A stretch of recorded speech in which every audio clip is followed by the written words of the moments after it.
তো বন্ধুরা, অন্যদিনের মতো আজকেও আমরা গাছের চারা নিয়ে ও সরঞ্জাম সব যা আছে তা নিয়ে বেরিয়ে পড়লাম ঝাড়গ্রামের বিভিন্ন প্রান্তে বৃক্ষরোপণ করতে ও যেসব দাদারা পালিশন করছে তাদের নামে বোর্ড লাগাতে।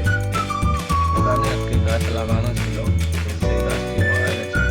তন্বীর দাস এই গাছটি ফিরে দিয়ে নতুন একটি চারা গাছ আবার বোর্ডে লাগিয়ে দিচ্ছে। তো সেই প্রক্রিয়ায় চালু আছে।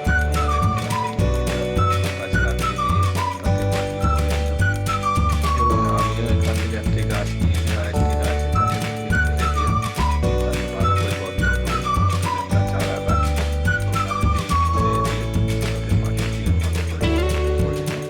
দেখা যাচ্ছে স্টেডিয়াম রোডের উপরে এটা। তো দেখতে পাচ্ছি কিভাবে আমি চারা গাছটি দিয়ে মাটি দিচ্ছি।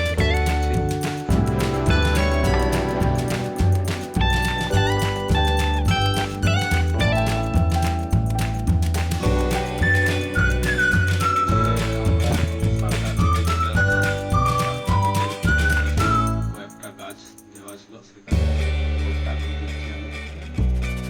এখানে যে দাদাগুলো ফাউন্ডেশন করেছিল তাদের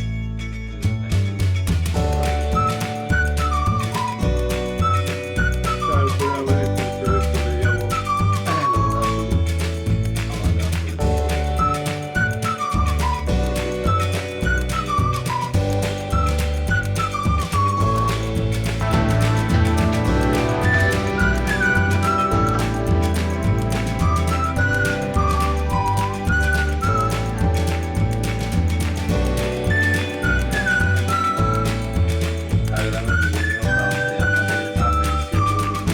সেই বোর্ড টাঙানো আমাদের প্রায় কমপ্লিট হয়ে গেছে।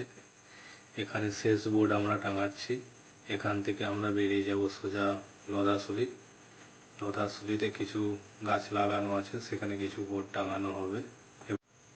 তো গাড়িতে যে যে সরঞ্জাম আছে সেগুলো সব আমরা চাপিয়ে দিয়েছি এবং বোর্ডগুলো চাপিয়ে নিয়েছি। ভালো করে সব একবার দেখে নিচ্ছি সব কিছু আমরা নিয়েছি কিনা।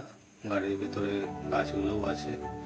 তো এখান থেকে আমরা বেরিয়ে গেলাম লদাসুলির রওনায়। যেতে যেতে প্রকৃতির সুন্দর দৃশ্য ও রোডের আনন্দ উপভোগ করতে করতে আমরা চললাম লদাসুলির দিকে।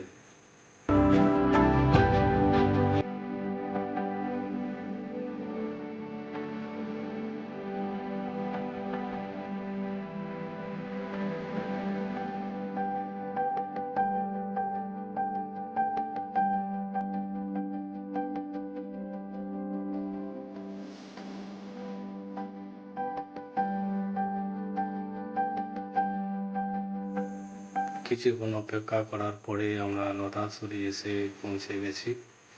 এখানে এসে আমরা হালকা করে কিছু একটা চা নাস্তা করে নেব, করে এখান থেকে গাছের বোর্ড লাগানো গাছ লাগানো প্রক্রিয়া আবার শুরু করব। এখানে গাছ আমাদের অনেক বেশি লাগানো ছিল, কিন্তু নেম প্লেটে যে বোর্ডগুলো সেগুলো আমাদের অনেক কম ছিল। সেই জন্য আমাদের নাম প্লেটের যে বোর্ডগুলো কম পড়ে গেছে। তো যে কটা ছিল সেই কটা আমাদের প্রায় লাগানো কমপ্লিট হয়ে গেছে। এদিকে রামুদা আর তনবীর দাও নাম প্লেট লাগাচ্ছিল গাছগুলোতে। এখান থেকে আমরা বেরিয়ে যাব ঝাড়গ্রামের উদ্দেশ্যে, কারণ আমাদের এখানে সব কিছু হয়ে গেছে। তোমরা দেখে নিতে পারো এই জায়গা পর্যন্ত আমাদের লদাসুলিদের এই জায়গা পর্যন্ত আমাদের নেম প্লেট লাগানো হয়েছে। বাকিটা আমরা অন্য কোনো দিন এসে করে আবার লাগিয়ে যাব।